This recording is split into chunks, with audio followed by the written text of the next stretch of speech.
dandruff up to 100% and keeps it out for days, weeks, months, forever. Tide with mildness of Perla and Downy.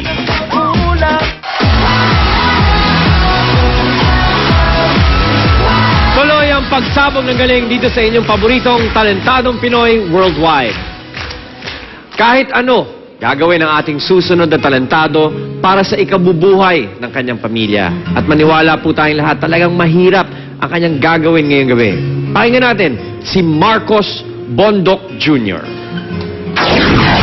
Ang talent kong ito ay ang paghahatak ng mga sasakyan, lalo na nung tricycle. Okay lang sa pamilya ko yung ginagawa ko, maging sa mga anak ko, at sila ay natutuwa kung ako'y makapanood nila. Nainganyo rin ako na sumali dito sa talentadong Pinoy worldwide kasi nakikita ko yung mga kababayan natin na sumasali.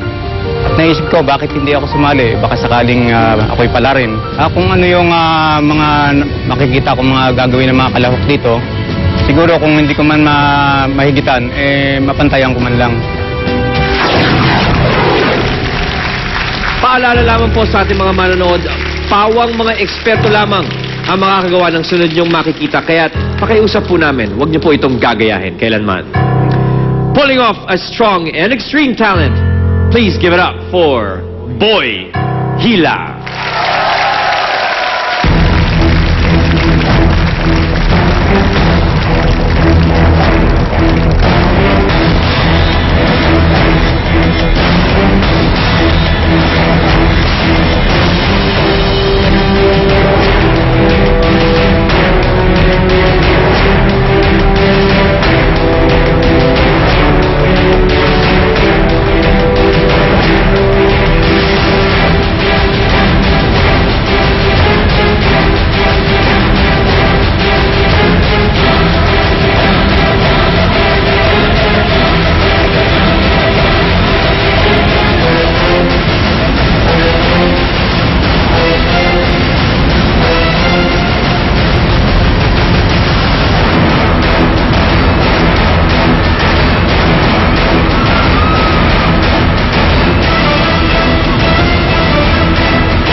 Okay.